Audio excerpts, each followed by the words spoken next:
Saudara-saudariku yang dikasihi dan mengasihi Tuhan Yesus, pada hari ini Jumat 27 Agustus 2021 kita memperingati Santa Monica. Menu sabda kita dari Injil Suci menurut Matius bab 25 ayat 1 sampai 13. Mari kita siapkan hati kita untuk mendengar sabdanya.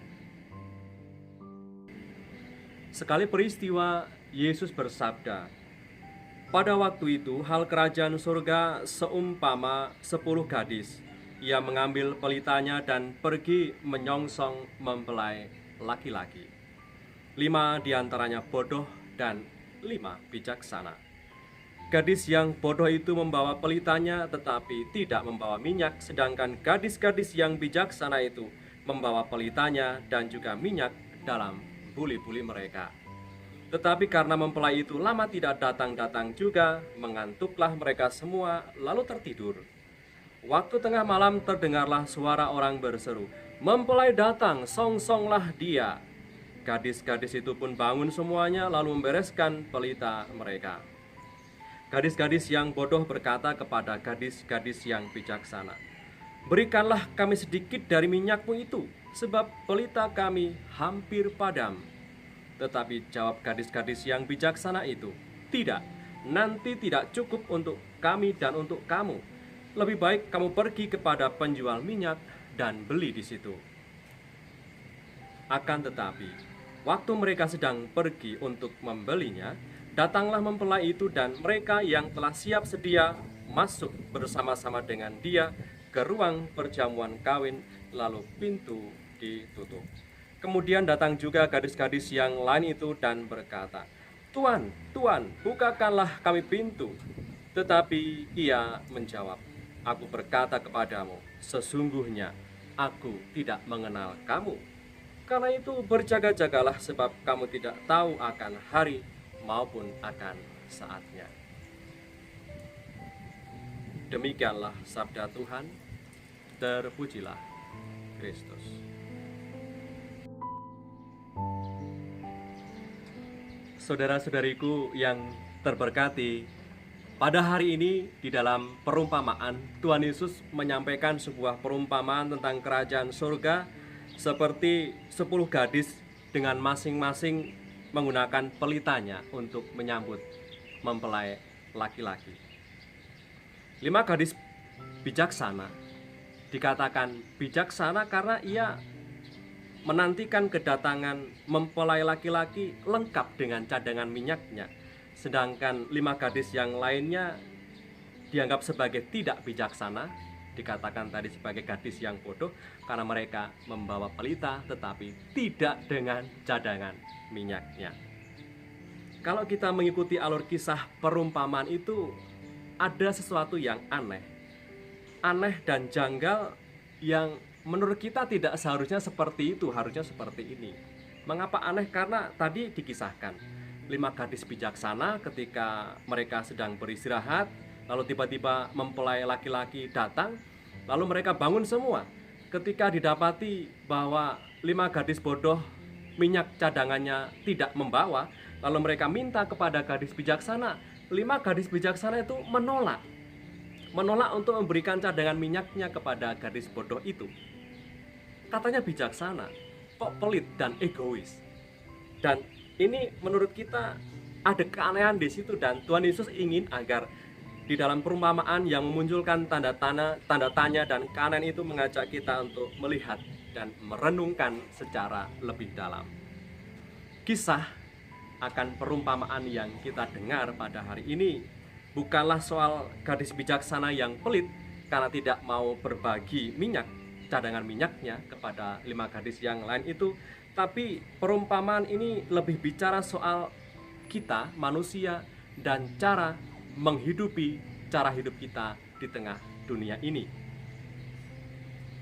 Di dunia ini ada banyak hal yang tidak bisa serta-merta kita pinjam dan mewarisinya begitu saja. Kita harus belajar menghidupinya, baru kita bisa menjadi milik kita. Sehingga apa yang kita hidupi, yang berupaya keras untuk kita hidupi, itulah yang akan menjadi milik kita. tidak serta-merta kita bisa seluruhnya mewarisi atau minjam begitu saja. Kita bayangkan demikian ya, saudara-saudariku yang terberkati. Orang tua kita, bagi kita mereka adalah orang terhebat di dunia ini, karena mereka telah mendidik dan memelihara kita dengan penuh kasih. Mereka adalah berkat pertama yang kita terima, karena dari mereka kita belajar hidup. Kita mendapatkan segala hal yang kita butuhkan untuk menopang hidup kita. Orang tua kita bisa sedemikian mengasihi, bisa sedemikian memelihara dan menopang hidup kita dengan rasa penuh tanggung jawab, karena mereka juga belajar dari kakek nenek mereka, dari sahabat, dan diinspirasikan oleh pengajaran, dan pada akhirnya mereka juga menghidupi bagaimana cara merawat, mendidik, dan menumbuhkan keutamaan untuk mendidik dan memberikan yang terbaik kepada anak-anak, kepada kita, dan meneruskan kepada orang-orang yang sangat membutuhkan pengajaran itu. Tentunya mereka tidak serta-merta mewarisi hal-hal baik itu. Mereka juga mencoba untuk berupaya menghidupinya dan juga mewariskannya kepada kita. Kedatipun mereka telah merawat dan mendidik kita, tetap saja karakter, nilai hidup tidak bisa ditransfer begitu saja, tidak bisa serta-merta diwariskan kepada kita begitu saja. Kita harus juga menghidupi dan membangunnya dalam diri kita masing-masing. Maka minyak itu yang disampaikan dalam perumpamaan hari ini dimengerti sebagai sebuah karakter dan nilai-nilai hidup Kristiani yang tidak dapat serta-merta kita pinjam begitu saja atau kita beli begitu saja, sama seperti pilihan 5 gadis bodoh tadi. Tetapi cadangan minyak itu menunjukkan cara hidup yang kita lakukan selama hidup kita di dunia ini. Tuhan Yesus sudah memberi perintah dan menguatkan kita dengan sabdanya dan rohnya agar kita bisa menghidupi, memperjuangkan nilai-nilai Kristiani itu secara lebih baik. Maka kita tidak bisa meminjam keutamaan atau nilai Kristiani dari orang lain dan dari orang tua kita sekalipun. Karena keutamaan dan nilai-nilai Kristiani, cinta kasih, kerendahan hati, kelemah lembutan, sikap kesiapsediaan, kemurahan hati, itu tidak bisa kita pinjam dari orang lain, tetapi kita harus menghidupi dan memperjuangkannya sejak awal hidup kita. Maka saudara-saudariku yang terberkati, kabar gembira Injil hari ini sebagai sebuah pengingat supaya kita semua sebagai orang Kristen, sebagai pengikut Kristus siap menyambut dan mengalami hari akhir hidup kita di dunia ini, dan siap menerima ganjaran pada akhir zaman nanti. Pada hari akhir, entah itu hari akhir hidup kita dan juga pada akhir zaman nanti, kita tidak bisa bergantung pada orang lain atau meminta bantuan dan kemurahan orang lain seperti disampaikan dalam perumpamaan tadi, tetapi kita bertanggung jawab atas apa yang telah kita lakukan, baik atau buruk, berkenan atau tidak.